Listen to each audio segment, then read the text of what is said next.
ओम नमो भगवते वासुदेवाय नमो। ओम नमो नारायण नमो। तो भक्तबृंदगण आजकेर भिडियोटी रयेछे रामनवमी ब्रतेर पर पालित हयेछे कामोदा एकादशी, जेटी 2026 साले 29 मार्च रविवार এই শুভ দিনে সকল ভক্তরা কামোদা একাদশীর ব্রতটি পালন করবেন। যে সকল ভক্তরা এই ব্রতটি পালন করবেন তাদের বিশেষ করে এই কয়েকটি জিনিস অর্থাৎ এই কয়েকটি নিয়ম পালন করতে হবে। যেহেতু হিন্দু ধর্মগ্রন্থে কামোদা একাদশীর ব্রতের অনেক মহিমার কথা বলা হয়েছে। কামোদা শব্দের অর্থ হলো যা সমস্ত কামনা বা ইচ্ছে পূরণ করে।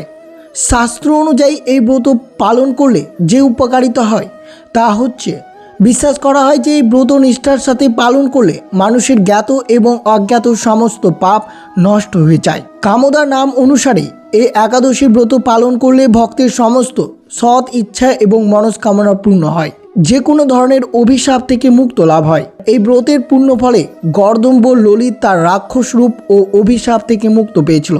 তাই মনে করা হয় যে সকল ভক্তরা 29 মার্চ রবিবার এই ব্রতটি পালন করবেন তাদের যে কোনো অভিশাপ বা খারাপ কর্মের ফল থেকে নিষ্কৃত লাভ পাবেন।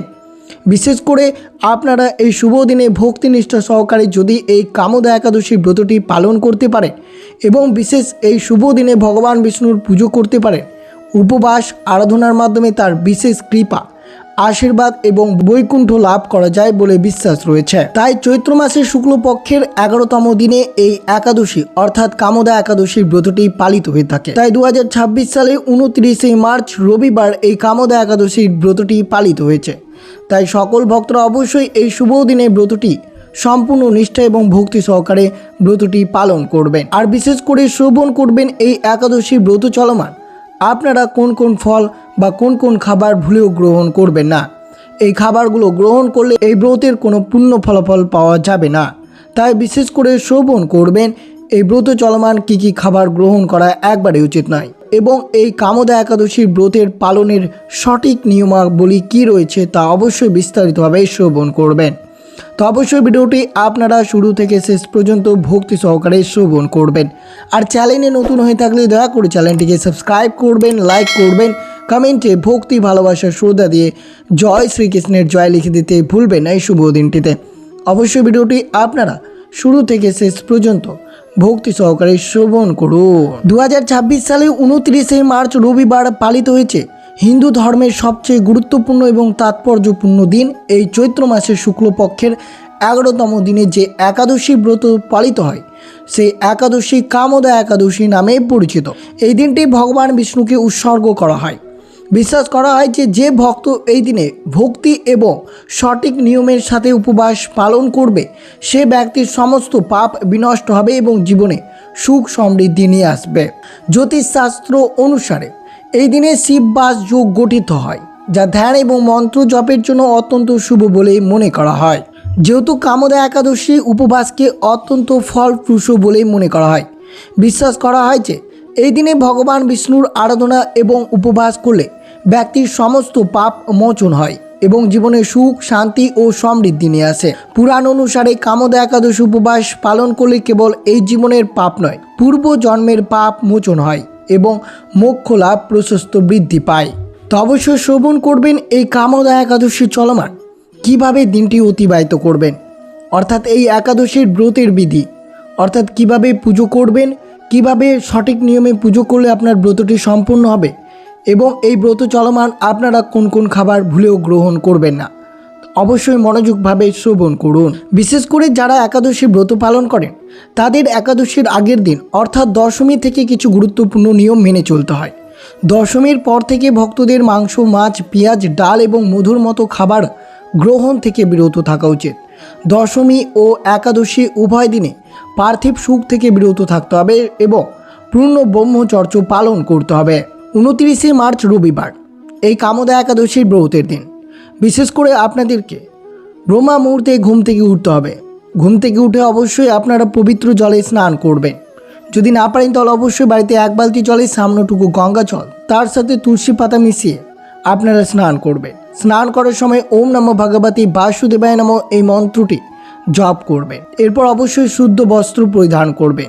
যদি পারেন হলুদ বস্ত্র পরিধান করতে পারলে তারও শুভ হতে পারে। এরপর সূর্যকে অগ্র নিবেদন করবেন। এরপর অবশ্যই আপনারা বাড়ির ঠাকুর ঘর পরিষ্কার করবেন। তার সাথে অবশ্যই ভগবান বিষ্ণুকে গঙ্গা জল দিয়ে অভিষেক করবেন। প্রথমত অবশ্যই মনে রাখবেন এই শুভ দিনে সর্বদাই শুদ্ধ ও চিত্ত মনে এই ভগবান বিষ্ণুর পুজোর আরাধনা করা উচিত।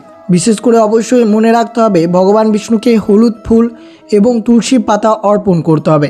তার সাথে অবশ্যই মাতা দেবী সম্পদী লক্ষ্মীকেও আপনারা হলুদ ফল নিবেদন করবেন, হলুদ ফুল এবং হলুদ ফল নিবেদন করবেন। ভগবান বিষ্ণুর মূর্তির সামনে অবশ্যই ঘিয়ের প্রদীপ প্রজ্বলন করবেন। তারা বাড়িতে সেই ঘিয়ের প্রদীপ প্রজ্বলন করে আপনারা চতুর্দিক থেকে নেগেটিভ এনার্জি দূরীভূত করতে সহায়তা করবে। এই দিন অবশ্যই আপনারা নির্জল উপবাস করতে পারলে তা আরও শুভ হতে পারে। ঈশ্বরের উদ্দেশ্যে খাদ্য উৎসর্গ করে সেই প্রসাদটি অবশ্যই পরিবারের মধ্যে নিবেদন করবেন। এই পবিত্র দিনে ভগবান বিষ্ণুর সঙ্গে দেবী লক্ষ্মীর পুজো করা অত্যন্ত শুভ হতে পারে। বিশেষ করে মনে রাখবেন আপনারা অবশ্যই পুজো শেষে ওম নমো ভগবতে বাসুদেবায় নমঃ এই মহামন্ত্রটি 108 বার জপ করবেন এই শুভ দিনে। তা অত্যন্ত শুভ হতে পারে আপনাদের জন্য।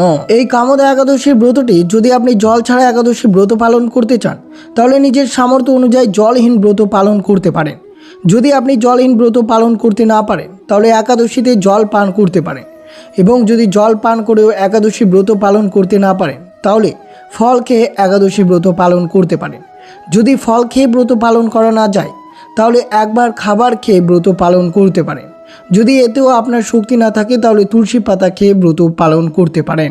আর অবশ্যই শ্রবণ করবেন এই কামদা একাদশী চলমান আপনারা কোন কোন খাবার ভুলেও গ্রহণ করবেন না। যে খাবারগুলো গ্রহণ করলে আপনার ব্রতটি কিছুতেই সুসম্পন্ন হবে না, তাই বিশেষ করে সতর্ক থাকবেন। এই একাদশী চলমান অবশ্যই বিশেষ করে 5 রকম রবি শস্য বাদ দিয়ে আপনারা সম্পূর্ণ গ্রহণ করতে পারেন, কিন্তু 5 রকমের রবি শস্য সম্পূর্ণরূপে বর্জনীয়। যা রয়েছে ধান থেকে যে সকল খাদ্য আমরা পাই, ধান থেকে পাই পায়েস, খিচুড়ি, চাউলের পিঠা, চিড়া, সুজি, চাল, মুড়ি, এইসব জিনিস আমরা ধান থেকে পাই। তো তাই ধান থেকে তৈরি খাবার এড়িয়ে চলতে হবে। গম থেকে তৈরি আটা, ময়দা, সুজি, শ্যামা চাল, চালের গুঁড়ো, সমস্ত বেকারি রুটি, সমস্ত প্রকার বিস্কুট এইসব এড়িয়ে চলতে হবে। জব, জোয়ার, ভুট্টা, ছাতু, খই, রুটি, পাঁপড়, সোয়াবিনের দই এইসব ইত্যাদি খাবার আমাদেরকে এড়িয়ে চলতে হবে। ডাল থেকে তৈরি যে সমস্ত ডাল পাই সমস্ত ডাল আমাদেরকে এড়িয়ে চলতে হবে এই একাদশী চলমান। বর্জনীয় তেল সরষার তেল, তিল তেল, সোয়াবিন তেল এইসব তেল সম্পূর্ণরূপে বর্জনীয়। এই তেলে ভাজা চীনা বাদাম, কাজুর, আলুর চিপস, অন্যান্য খাবার আমাদের এই কামদা একাদশী ব্রতে চলমান এড়িয়ে চলতে হবে। এই কামদা একাদশী চলমান যে সব সবজি বাদ দেওয়া যাবে তা হচ্ছে টমেটো, বেগুন, মরিচ, লাউ, পটল, বরবটি, ছিম, পালং শাক, লাল শাক, কলমি শাক, কুমড়ো শাক, পুঁই শাক, মধু, মিঠাই, সাবুদানা এইসব আমাদেরকে এড়িয়ে চলতে হবে। যদি এই ব্রত চলমান একটি গ্রহণ করেন তাহলে ব্রতটি সম্পূর্ণরূপে নষ্ট হয়ে যাবে। আর বিশেষ করে অবশ্যই আপনারা যে কোনো ধরনের ফল গ্রহণ করতে পারেন, কিন্তু বিশেষ করে যেসব জিনিস তুলে ধরলাম এই কামদা একাদশী চলমান এই সব কিছুতেই গ্রহণ করবেন না। আর বিশেষ করে এই কামদা একাদশী চলমান চা গ্রহণ করা উচিত নয়। চা ক্যাফেনযুক্ত, তাই ক্যাফেনযুক্ত জিনিস এই শাস্ত্রীয় মতে এটি বঞ্চনীয়। তাই উপবাসের উদ্দেশ্যে চা গ্রহণ করা এড়িয়ে চলতে হবে আমাদেরকে। যদি আপনারা এই কামদা একাদশী চলমান পঞ্চরবি শস্য গ্রহণ করেন তাহলে ব্রতটি সম্পূর্ণরূপে নষ্ট হয়ে যাবে। যেহেতু একাদশী ব্রত করলে যে কেবল নিজের জীবনে সদ্গতি হবে শুধু তাই নয়, একাদশী পালনকৃত মৃত পিতামাতা নরকে গমন থেকে উদ্ধার হয়। শাস্ত্রমতে একাদশীতে অন্ন গ্রহণ নিষিদ্ধ। এটি বিশ্বাস করা হয়েছে এই দিনে অন্ন গ্রহণকারী ব্যক্তি নিম্ন জীবের যোনি প্রাপ্ত হন। এর সাথে যারা এই দিনে একাদশী উপবাস রাখেন না তাদেরও অন্ন গ্রহণ করা উচিত নয়। একাদশী ব্রত পালনের প্রকৃত উদ্দেশ্য কেবল উপবাস করা নয়, নিরন্তর শ্রী বিষ্ণুর নাম জপ মনে ও শ্রবণ কীর্তনের মাধ্যমে একাদশীর দিনটি অতিবাহিত করতে হয়। একাদশীতে তর্ক বিতর্ক থেকে বিরত থাকতে হবে। এদিন আরও বেশি করে জগৎ পালন শ্রী বিষ্ণুর নাম ধ্যান করা উচিত। বিশেষ করে মনে রাখবেন এই শুভ দিনে এই কামদা একাদশীর দিনে কোনো মহিলাকে অপমান করা যাবে না। এটা বিশ্বাস করা হয়েছে এই দিনটি যারা মহিলাদের অপমান করবে তারা অজন্মকাল দুর্ভোগ ভোগ করে। কারণ শ্রী বিষ্ণুর পত্নী মাতা লক্ষ্মী দেবী তিনি একজন নারী বা মহিলা, তাই নারীকে অপমান করলে শ্রী বিষ্ণুর পত্নীকে অপমান করা বলে মনে করা হয়। তাই বিশেষ করে আপনারা এই কামদা একাদশীর ব্রত চলমান সতর্ক থাকবেন। আর বিশেষ করে শ্রবণ করলেন এই কামদা একাদশী চলমান কী খাওয়া গ্রহণ করা থেকে আপনাদেরকে এড়িয়ে চলতে হবে। আর আজকের দিনে শ্রবণ করবেন এই কামদা একাদশীর ব্রত কথাটি, যেটি শ্রবণ না করলে আপনার ব্রত কিছুতেই সুসম্পন্ন হবে না। তাই ভক্তিনিষ্ঠা সহকারে শ্রবণ করুন কামোদা একাদশীর ব্রত কথাটি। ধর্মরাজ যুধিষ্ঠির বললেন, হে প্রভু, আমি আপনাকে প্রণাম জানাই। এখন অনুগ্রহ করে আমাকে চৈত্র শুক্ল একাদশীর তাৎপর্য বলুন। কৃষ্ণ উত্তর দিলেন, হে ধর্মরাজ, রাজা দিলীপ একবার গুরু বশিষ্ঠকে এই একই প্রশ্ন করেছিলেন এবং তিনি যে সমাধান দিয়েছিলেন তা আমি আপনাদের জানাবো। প্রাচীনকালেই ভোগপুরী নামে একটি নগর ছিল। পুণ্ডিক নামে এক রাজা সেখানে রাজত্ব করতেন। তিনি প্রচুর ঐশ্বর্যের অধিকারী ছিলেন। ভোগীপুরী ছিলেন অসংখ্য অপ্সরা, কিন্নর, গর্ধম্বদের আবাসস্থল। এই স্থানগুলোর মধ্যে একটি ললিতা ও ললিত নামে এক দম্পতি একটি চমৎকার বাড়িতে বাস করত। তাদের মধ্যে গভীর স্নেহ ছিল। একবার ললিতা পুণ্ড্রকের রাজ্যসভায় অন্যান্য গর্দম্বদের সঙ্গে গান গাইছিলেন। গান গাওয়ার সময় তার প্রিয়তমা ললিতার কথা মনে পড়লে তার গলা ভেঙে যায় এবং গানটি নষ্ট হয়ে যায়। এক নাগ ললিতার মনের কথা জানতে পেরে রাজাকে তার গলা ভেঙে যাওয়ার কারণটা বলল। কিন্তু রাজা ক্রুদ্ধ হয়ে বললেন, আমার সামনে গান গাওয়ার সময় তুমি তোমার স্ত্রীর কথা মনে করেছো, অতএব তুমি তোমার কর্মের ফল ভোগ করবে এবং মানুষ খেকো রাক্ষসে পরিণত হবে। রাজার অভিশাপের ফলে ললিত তৎক্ষণাৎ এক বিশাল আকার অসুরে পরিণত হলো। তার মুখমণ্ডল ভয়ঙ্কর হয়ে উঠল। তার চোখ দুটো সূর্য ও চন্দ্রের মতো জ্বলজ্বল করতে লাগলো এবং মুখ থেকে অগ্নি নির্গত হতে লাগলো। তার নাক প্রসারিত হয়ে পর্বতের গুহার মতো এবং তার গলা পর্বতের রূপ ধারণ করলো। তার চুল পর্বতের বৃক্ষের মতো হয়ে গেল এবং তার বাহু দুটি অত্যন্ত দীর্ঘ হয়ে উঠল। সব মিলিয়ে তার শরীর 8 যোজন পর্যন্ত প্রসারিত হলো। এইভাবে অসুর হয়েছে নানা প্রকার যন্ত্রণা ভোগ করতে শুরু করলো। যখন তার প্রিয়তমা ললিতা এই কাহিনী জানতে পারল, তিনি অত্যন্ত দুঃখিত হলেন এবং তার স্বামীকে বাঁচানোর উপায় ভাবতে লাগলেন। সেই অসুর ঘন জঙ্গলে নানা রকম কষ্ট সহ্য করে বাস করত। তার স্ত্রী বিলাপ করতে করতে তার পিছু পিছু যেতে লাগল। একবার ললিতা স্বামীর খোঁজে ঘুরতে ঘুরতে বিন্ধ্যাচল পর্বতে পৌঁছলেন, যেখানে ঋষি সিংহীর আশ্রমে অবস্থিত ছিল। ললিতা দ্রুত ঋষি সিংহীর আশ্রমে গিয়ে বিনীতভাবে প্রার্থনা করতে লাগলেন। তাকে দেখে ঋষি সিংহী বললেন, হে সুন্দরী, তুমি কে এবং এখানে কেন এসেছো? ললিতা বললেন, হে ঋষি, আমার নাম ললিতা। রাজা পুণ্ডকের অভিশাপে আমার স্বামী এক রাক্ষসে পরিণত হয়েছে। এতে আমি অত্যন্ত দুঃখিত।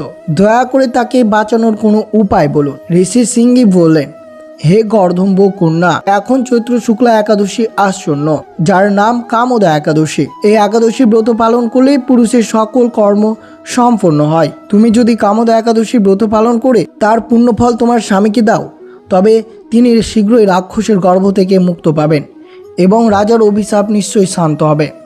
ঋষির এমন কথা শুনে ললিতা চৈত্র শুক্লা একাদশী ও দ্বাদশীতে উপবাস পালন করলেন।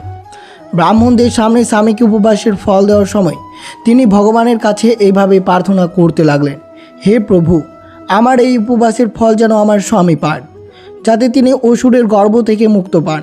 একাদশীর ফল দেওয়ার সাথে সাথেই তার স্বামী অসুরের গর্ভ থেকে মুক্ত পেয়ে তার পূর্বের রূপে ফিরে পেলেন। তারপর বহু সুন্দর বস্ত্র ও অলঙ্কারে সজ্জিত হয়ে তিনি ললিতার সঙ্গে পরিভ্রমণ করতে লাগলেন। তারপর তারা দুইজন সেই লোক আসন্ন গ্রহণ করে স্বর্গে গমন করলেন। ঋষি বশিষ্ঠ বললেন, হে মহারাজ, এই ব্রত যথাযথভাবে পালন করলে সমস্ত পাপ বিনষ্ট হয় এবং অসুর বা অন্য কোনো অসুরের জন্ম থেকে মুক্ত লাভ পায়। জগতে এর সমতুল্য আর কোনো ব্রত নেই। এই কাহিনী পাঠ বা শ্রবণ করলে বাজপেয় যজ্ঞের সমতুল্য পূর্ণ ফল লাভ করা যায়। তা অবশ্য আপনারা 2026 সালে 29শে মার্চ রবিবার এই শুভ দিনে অর্থাৎ এই কামোদা একাদশীর ব্রতটি পালন করবেন এবং ঠিক পরের দিন অর্থাৎ দ্বাদশী তিথিতে ব্রতের পালন করবেন। তো এই ছিল ভিডিওটি ভালো লাগলে অবশ্যই চ্যানেলটিকে সাবস্ক্রাইব করবেন, লাইক করবেন, কমেন্টে ভক্তি ভালোবাসা শ্রদ্ধা দিয়ে জয় শ্রীকৃষ্ণের জয় লিখে দিতে ভুলবেন না এবং ভিডিওটি আপনার আত্মীয় ভক্ত বা বন্ধুদের সাথে অবশ্যই শেয়ার করবেন। সুস্থ থাকবেন, সতর্ক থাকবেন। জয় শ্রীকৃষ্ণ, রাধে রাধে।